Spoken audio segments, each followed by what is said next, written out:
rookies that were drafted for the 2023 draft have been dominating so far in preseason. I'm going to talk to you about who is the best rookie for each of the 32 teams going into the 2023 season. So let's give you a little pointer as to why I think that this could be the case. Let's get it going.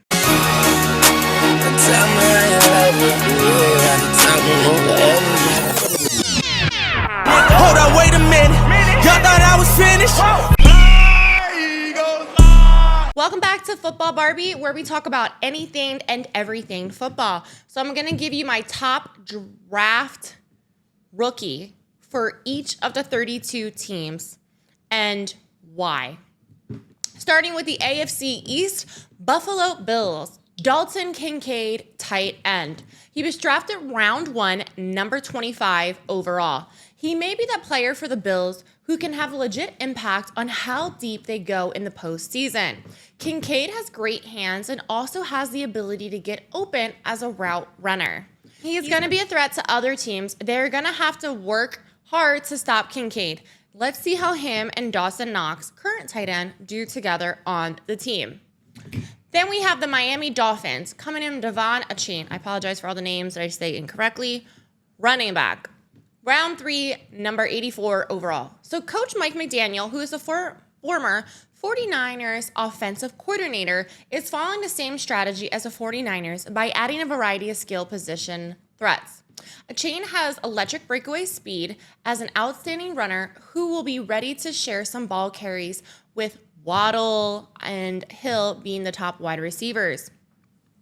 What makes him a threat is his ability to mismatch defense as a pass catcher out of the backfield. He will go alongside current running back Raheem Mostert and Jeff Wilson Jr. So let's see where he fits in with them. Next up, we have the New England Patriots for the AFC East going to Christian Gonzalez, cornerback. He was drafted as round 1, number 17 overall. Gonzalez possesses a combo of size, speed, and fluidity that is hard to find. However, his instincts are a bit average, and that will need to improve as he goes against really good NFL teams. His performance is going to be crucial if the former divisional winners have a chance to make the playoffs again. The New York Jets, Will McDonald IV, defensive end.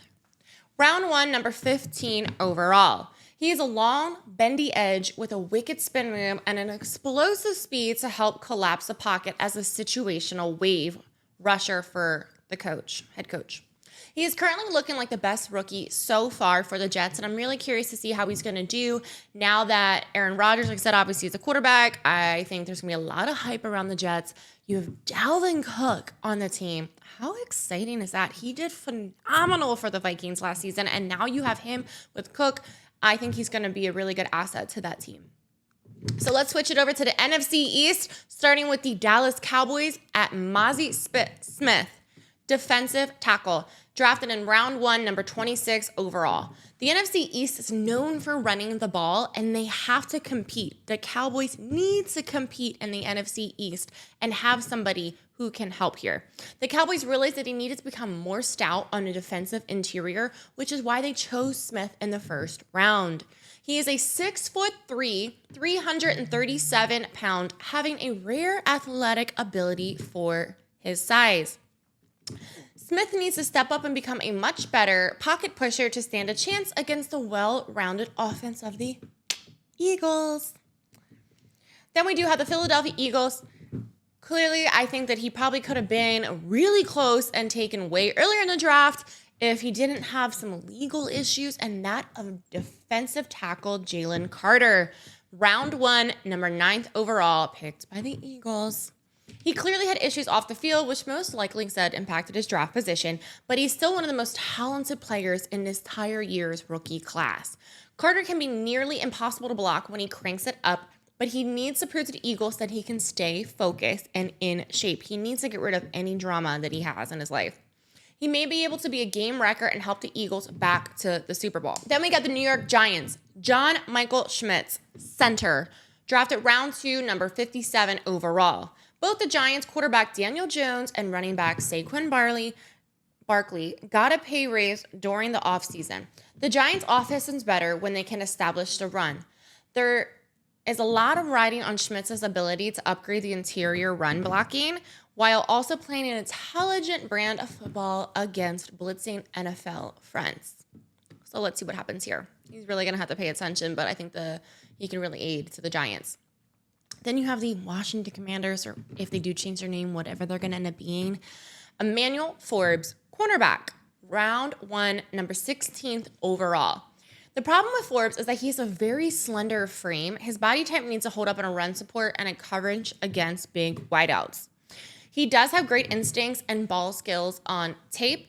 Hopefully his playmaking skills will shine beyond a Commander's disruptive front. So he definitely could probably aid to the Commanders, one of the best out of all the rookies they chose, but I think the Commanders team this year is going to be kind of out of sorts, so let's see what happens there. Then we have the AFC North. Baltimore Ravens, Zay Flowers, wide receiver, number 1, drafted round 1, number 22 overall. He will be great for the Ravens passing game. The Ravens hadn't had a consistent playmaker at wide receiver since 2018, but Flowers has the confidence and the ball skills to flourish to go in a target slot. Now he will have to battle out though with Odell for catches, so I'll be curious to see how they all work together, but now Lamar Jackson has multiple weapons on the team for wide receivers. Cincinnati Bengals, DJ Turner II, cornerback, drafted round 2, number 60th overall. He may not start right away, but he is slender with elite speed to run with deep targets. Turner also has the right footwork to compete against route specialists. He gives the Bengals quality depth at a priority position and an AFC loaded with passers. Then we have the Cleveland Browns, DeWand Jones, offensive tackle. Anyone else have cats? Hi. I have a cat. A few of them. Anyway, round 4, he was drafted number 111 overall. He is 6'8", 375 pounds. Right tackle could play a big role at this point this season for them. The current right tackle is Jack Conklin, but he has suffered from injuries and hasn't played a full season since 2019. He's massive, but his athletic abilities might need some coaching. Then we have Pittsburgh Steelers, Keanu Benton, defensive tackle. He was drafted in the 2nd round, number 49th overall.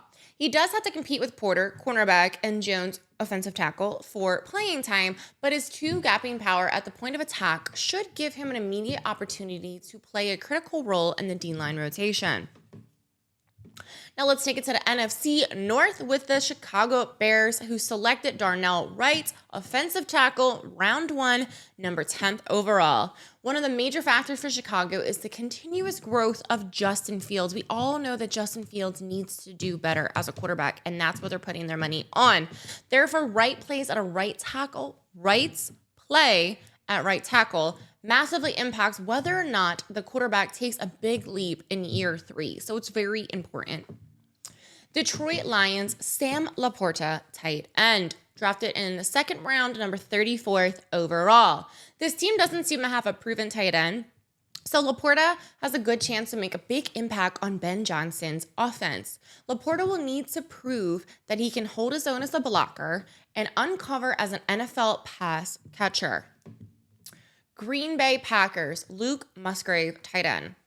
Drafted in the 2nd round, number 42 overall. Musgrave has great speed, size, and athletic ability, and can also block some as well. His skills could help provide a safety net for Jordan Love's first full season. So let's see how well he ends up doing for the team.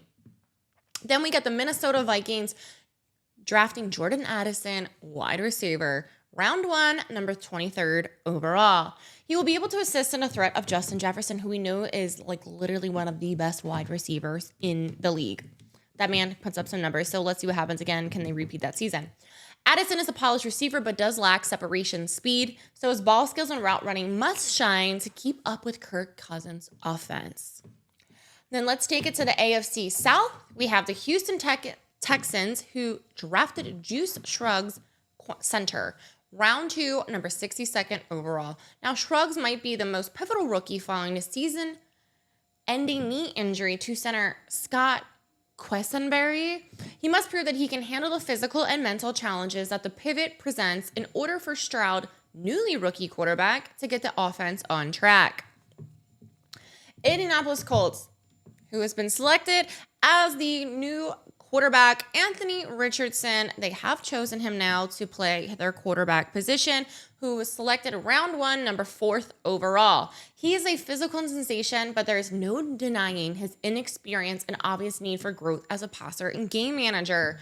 Colts general manager Chris Ballard's decision to take Richardson showed an admirable willingness to prioritize the future over now. So he really is trying to build a franchise face of the Colts. I mean, I don't think they really have had one since Peyton Manning was their quarterback. Then you have the Jacksonville Jaguars, who selected Anton Harrison, offensive tackle, in round 1, number 27th overall. The Jags must rely on Harrison to immediately play with poise and consistency at a position that can be tough on rookies. Cam Robinson is suspended for the first 4 games of the season, so the Jags have to reshuffle their offensive line. He's a savvy pass protector, but lacks the athleticism in a department he must prove he can handle NFL speed rushers. And then we have the Tennessee Titans with Peter Skoronski, OG.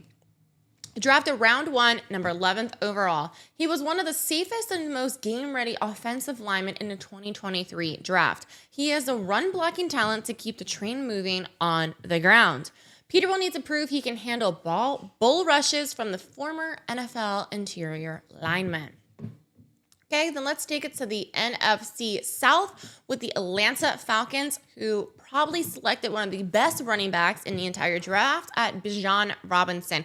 Now, people thought it was kind of crazy that, they selected a running back so soon, but he was selected in round 1, number 8th overall. The Falcons were not playing around. They wanted a running back.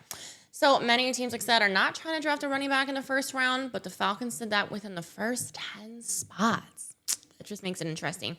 Robinson's ability could help smooth the water for the second-year quarterback Desmond Ridder, while continuing to shine a spotlight on the impact of an elite talent in the backfield. So you truly know that they really dire need of a running back. Then you have the Carolina Panthers, who selected their franchise quarterback, hopefully, and Bryce Young. He was selected round 1, number 1 overall. It was really between that and CJ Stroud. So Bryce Young or CJ Stroud. Panthers are dying to have a face for their franchise of their quarterback. If he can stay healthy and throw consistently from the pocket, it will help concerns about drafting such a small quarterback at the number 1 pick. Then we have the New Orleans Saints, Brian Brees, defensive tackle. Drafted in round 1, number 29th overall. The Saints' run defense ranked in the bottom 3rd in the league for 2022, giving up more than 130 yards per game. Brees is a squared-off defender who plays with an above-average energy and has the ability to be quite disruptive. He was injured when he played at Clemson, but he has a clean bill of health now, so let's see what he can do for Derek Carr. And then we have the Tampa Bay Buccaneers, Cody Mauch, OG. Round 2, number 48th overall. Tampa is attempting to rebuild its offensive front, and Mauch is headed for issues with Tampa. His playing capability could lead to having a substantial impact, though, on what the Bucs are able to do offensively.